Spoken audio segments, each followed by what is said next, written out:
what the hell are you doing in Ukraine still? It's a war zone. It's cold as shit. Like what's I going on in live that here. coconut of yours? Like, what are you thinking? Well, I live here. I've been living here in Ukraine, in Kharkov, which is in East Ukraine. I've been living here off and on since 2016. Hmm. I I, uh, I had some business that I was doing in London, and that's when I started doing Coach Red Pill channel back in 2017. Yeah. And it was really a hobby because I had a lot of free time on my hands while I was in London doing my business affairs. And the channel took off, and so I just continued it. And then in 2019, I had another business deal that was going down, and so I was sort of like splitting my time between Kharkov and Amsterdam. When I was in London, it was sort of like, 1 week in Kharkov and 1 week in London, and then the same thing in Amsterdam. And the COVID lockdown caught me there in March of 2020, and I was stuck in Amsterdam really for most of 2020. And then I rode my motorcycle back from Amsterdam to Kharkov in December of 2020. Hmm. And I've been living here ever since, and very happily so, until this little war happened. And exactly a year ago today, a year ago right now, as I'm speaking to you, I had flown out to Kiev on some business and some just bureaucratic stuff I had to take care of. I went to Hmm. Kiev on the 23rd of February, 2022. And at this time, it's 6 p.m. here as I'm speaking to you. I was having drinks with some business acquaintances at my hotel, the Premier Palace in Kiev, just off Kreshchatik Avenue. And I recall this all very vividly because, that evening, rather than go out to dinner or anything, I just decided to, dash over down the street to the McDonald's there and get some Mickey D's and just chill out in front of cable. And I fell asleep until like 5:30 in the morning when my assistant here in Kharkov gave me a call and said, the Russians are invading. And so for the first week of the invasion, I was in Kiev. And I wound down my Coach Red Pill channel in late 2021 because I Hmm. was just getting tired of it, and I Hmm. was just winding down the whole thing. And but I still had the channel with 250,000, 300,000 subs or whatever it was. And I started doing these impromptu videos from Kreshchatik Avenue, which is like the main drag, or not the main drag, but the principal avenue of Kiev, sort of like the Wilshire Boulevard of Kiev, or the Madison Avenue of Kiev. And I started doing these impromptu videos talking about the situation on the ground in the middle of Kiev. And all of a sudden, I'm this geopolitical commentator. And of course, since this conflict is ongoing, I've continued making videos because it directly affects my life. And Hmm. so yeah, I was in Kiev from the 24th until my birthday, the night before my birthday, when I took the train back to Kharkov. And I was here on the 1st of March, and I've been here since then. And I arranged for the evacuation of my family, and they're out of the country. And for various reasons, I decided to stay because I didn't think that this war would last this long. Hmm. I mean, if somebody had told me back in March of last year that we'd be here a year later talking about this, I would have been shocked. And what's emerged, what's very interesting, is that the Kiev regime and the Russians had actually reached a ceasefire agreement in early April of last year. And it was the West, the Washington, deep state crowd, the State Department crowd, that put the kibosh on that. They told Zelensky in no uncertain terms that he should not sign any kind of ceasefire or any kind of agreement with the Russians. And it's because of Washington that this war has continued for a year, with literally hundreds of thousands of deaths on the side of the Zelensky regime. It's been a What's complete the catastrophe. what are the what's the death count right now on both sides? Do you have any idea? Yeah, the casualty figures, these are the last reputable figures that are the most conservative and the most, like, for sure. Okay. They come from two sources. The lowest casualty figures for the Zelensky regime, rather, for the Ukraine side, they have killed in action 157,000. wounded in action, likely about 150% of that number. So you're talking roughly about 240,000 men who have been wounded, incapacitated. Okay, so between those two figures, you're talking in total 400,000 men are out of commission. Between that 157 killed and that 240 that are incapacitated.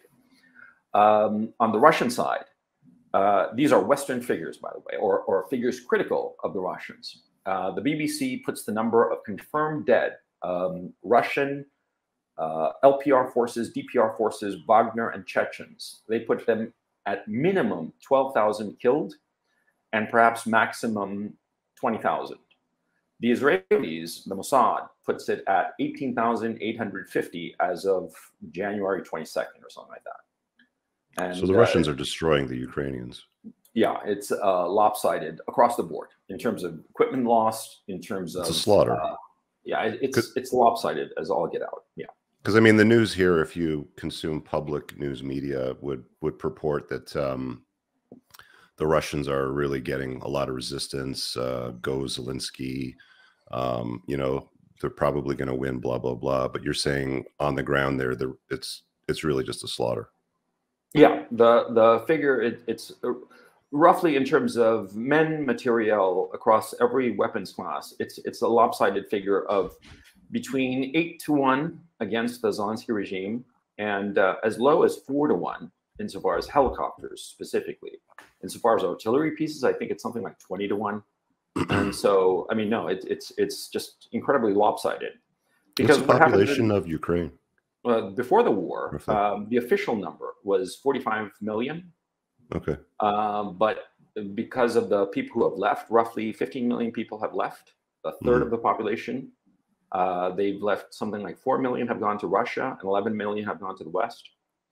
And so you discount that, you discount to the 9 million people who are now in the territories that Russia has annexed.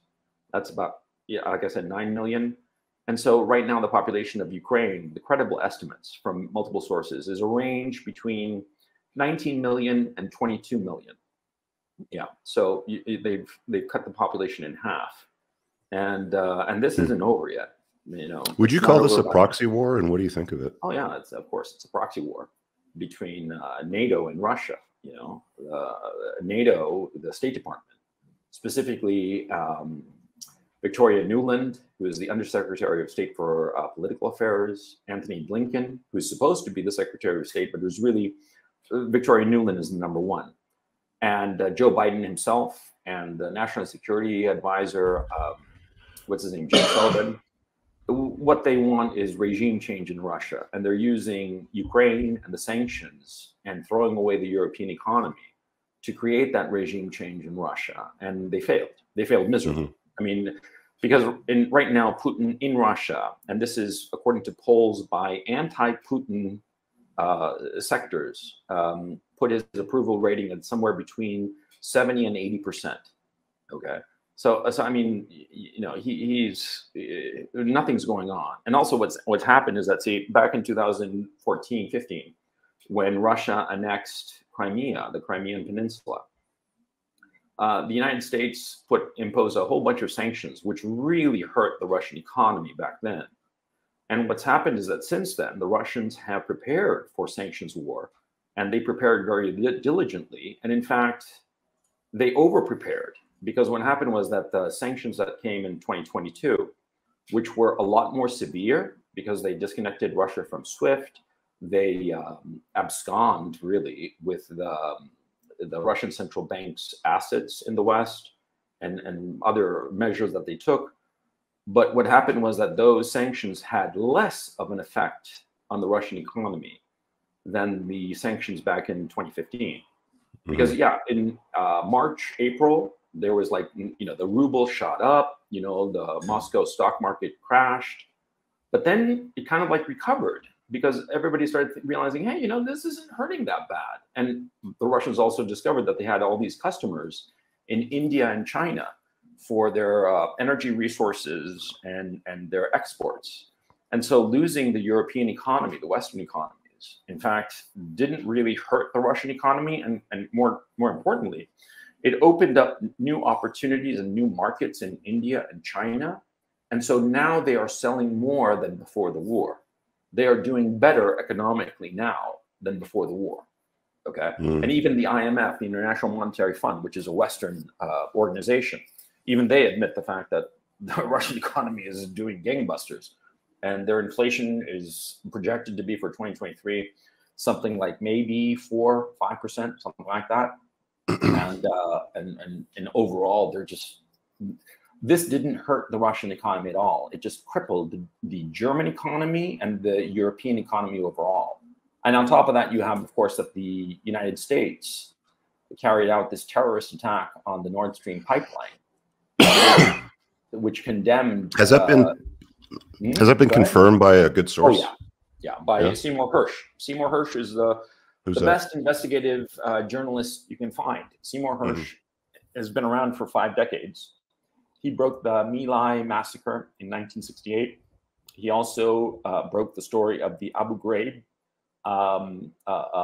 torture of prisoners by the Americans in Iraq, and the clandestine bombing of Cambodia, a bunch of stories. I mean, he's, you know, as gold standard as you can get insofar as investigative journalism. And a couple of weeks ago, 3 weeks ago now, he released a very detailed piece as to who, what, where, why, insofar as Nord Stream. And the decision was made in the fall of 2021 by Joe Biden himself in coordination with Victoria Nuland and Jake Sullivan to bomb the Nord Stream pipeline. Jake Sullivan was the point man for that operation. And in Seymour Hersh's piece, which has gotten zero play in the mainstream media, I mean, nothing. They don't talk about it at all. This guy has won a Pulitzer Prize. He published in the New Yorker, the New York Times. I mean, this is as gold standard as you can get. And they have totally, you know, memory hold it, not even memory hold it, just ignored it like it has not happened, although the rest of the world has most certainly paid attention to it. And the Americans indisputably bombed the Nord Stream pipeline, and this crippled the German economy. And you know, the German economy is toast. I mean, they are fucked to high heaven. Right now, their inflation, food inflation, is at 20%. You know? And sorry, the Nord Stream pipeline was a gas supply line from Russia to, was it through Denmark into Germany? No, it was under the Baltic Sea, from Russia to Germany under the Baltic Sea. Okay. And it passed by Denmark.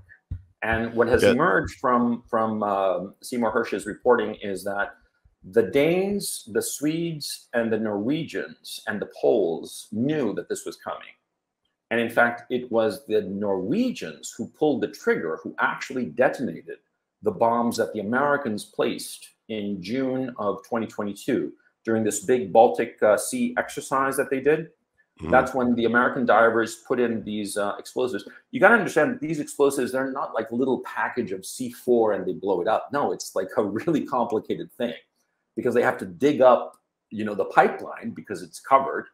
And the kind of explosives you're talking about are, you know, a couple 100 pounds per charge. And they had 2 charges on each of 4 pipelines.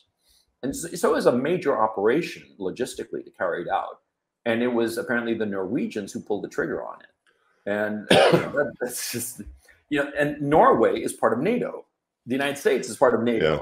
Germany is part of NATO. So Germany's own allies fuck them over for money. That's the worst part, because the Norwegians' motivation was that they would be able to sell their natural gas that they have quite a bit of, but more expensive than Russian gas. They'd be able to sell their gas to Germany.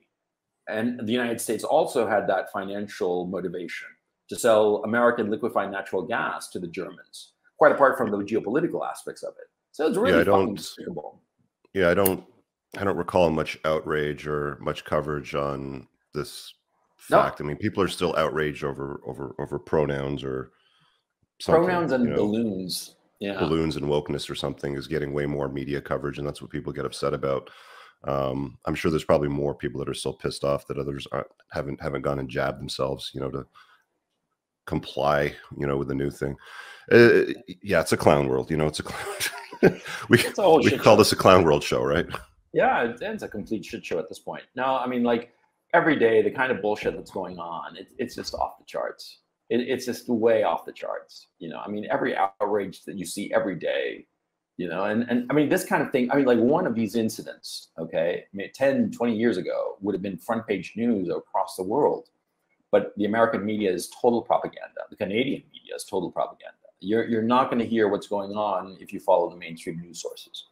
Yeah. I really hope you guys enjoyed that clip. If you want to watch the full-length podcast, you can find that over here, that clip's from. If you're newer to the channel, make sure you hit subscribe over here. And pinned down below in the top comment, you'll find a bunch of useful links to my website, my supplement line, books, and a bunch of other stuff. Have an amazing day. Peace out.